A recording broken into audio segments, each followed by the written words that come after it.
विशेषतः इलेक्ट्रॉनिक चॅनलवाल्यांना विनंती, विशाल पाटील काही बोलले असतील ते सोडून द्या, सगळेजण हातून माझ्या मागे लागतात। इथं उपस्थित असणारे सर्वच सन्माननीय विशाल दादांचं मनोगत आपण सर्वांनी ऐकलं। आदरणीय विक्रम दादांनी आज बराच बॅकलॉग भरून काढलेला आहे आणि या ठिकाणी आदरणीय जयंतराव आसगावकर सरांनी सुद्धा त्यांचं मनोगत इथं व्यक्त केलेलं आहे।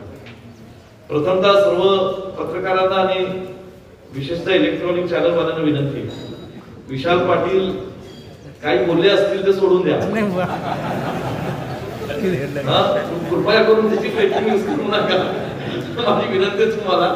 कारण ते आमचे बंधू आहेत आणि आमचं सध्या एकदम जिव्हाळ्याचं घट्ट नातं आहे, म्हणून भावनेच्या आधारी प्रेमापोटी काही गोष्टी ते सांगलीकरांच्या वतीने बोलत असतील, पण तो फार विषय उगाच काहीतरी त्याच्यावर बातमी करू नका अशी माझी म्हणून विनंती तुम्हाला।